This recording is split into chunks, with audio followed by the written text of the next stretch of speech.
the big question, what happens from here? The Congress would like very much for this Hindenburg-Adani saga to be one of the key issues in the build-up to the 2024 elections. Is that at all possible? The BJP, as we saw from the Prime Minister's speech today, wants to look at the larger picture. They will not even utter the word Adani. Let's get perspective from all our guests. And Yashwant Deshmukh, I'll start with you. We saw last time round, Rahul Gandhi tried to rake up the Rafale issue, and Chaukidar Chor Hai went to town with it. That didn't click. Rafale was a weapon system which India desperately required, and therefore voters really didn't feel that there was merit in RG's charges. They wanted India to have modern fighter jets. Can the Adani issue, in your view, click, or is this just a temporary storm in the teacup? Well, it's too early to say in that way, because certainly that issue was very much different from the Adani issue. And what Rahul Gandhi and Congress are hoping for is to make a dent on the personal trustworthiness of Prime Minister Modi.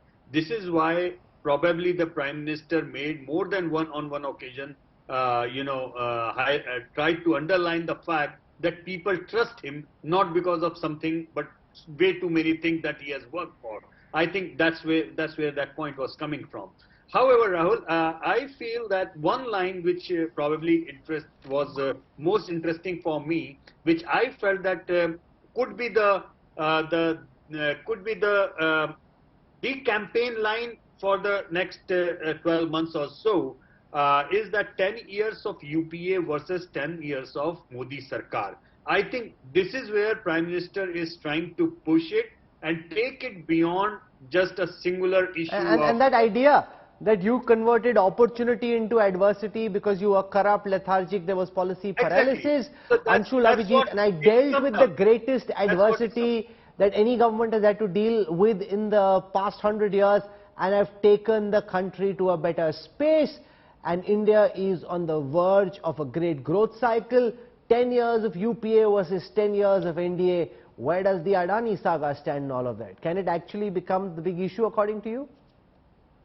No, the big issue is how this government has continuously helped big businesses at the cost of the poor. So while inflation, there is price rise, excise duty of fuel, indirect taxes continue to pinch the poor, savings have gone down, they've completely dried up. Personal, loans have surged in banks. So there is massive levels of unemployment. In fact, our labor force participation rate is less than 40%.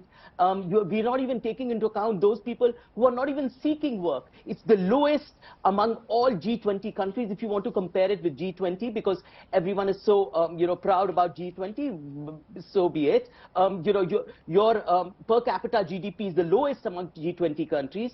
What we are trying to say is how this government has continuously, by their policies, helped big business like Mr. Adani at the cost of the poor. That's one thing, how the economy has completely tanked. The other point is religious polarization, which this government is going to fall back upon when, it's a default position, whether you like it or not. So this trust factor which the Prime Minister is always talking about is that kind of polarizing factor that he talks. I mean, he quoted Jigar Muradabadi, he didn't even say his name.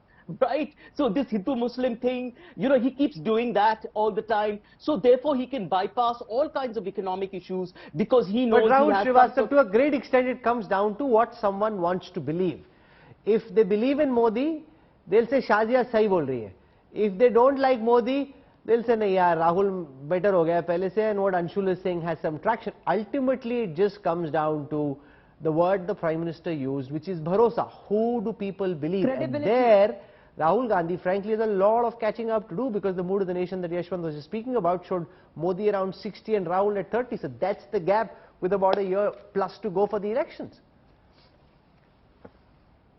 You're on mute, Rahul. Rahul, you're on mute.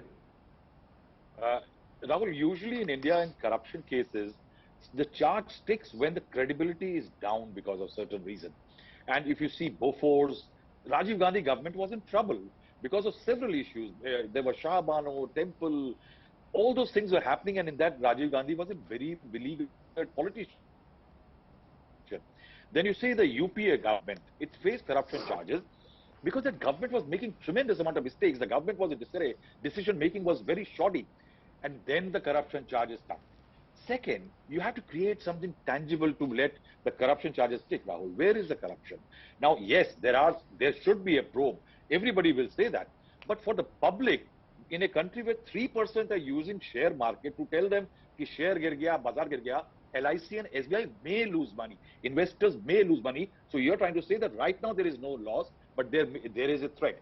Now, these are things on which Modi can brazen it out. Display broad shoulders, not talk about it, talk about what he has achieved, and go back to his constituency. I think that's where lies the catch. The Congress is right now a little too eager to attack Modi than building a charge sheet against him.